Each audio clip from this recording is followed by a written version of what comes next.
The viewing platform shook and erupted in a fistfight as the two violently attacked each other, neither party seeming to get the upper hand. It's at this point Rambu broke through the rock above the cave, scattering grey sunlight into the room.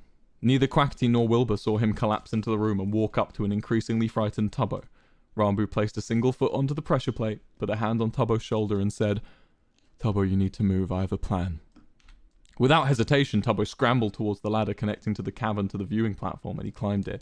He turned back to look at Rambu, who smiled at him with the kind eyes he remembered, and Tubbo smiled back.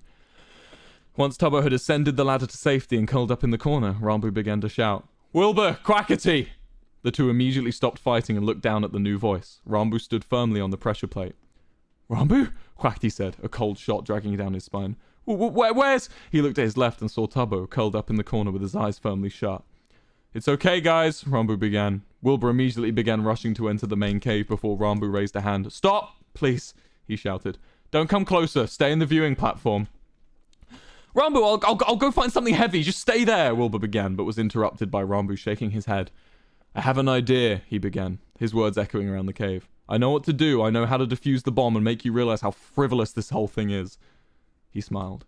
"But tell me, Wilbur, Quackity, the burgers were good, right?"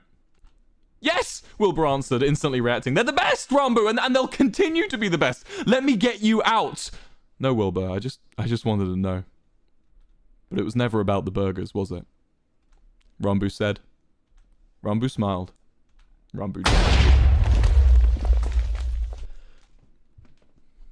Searing flames and a violent burst of air was all that was left. For a change, the world really did end. Wilbur felt alive.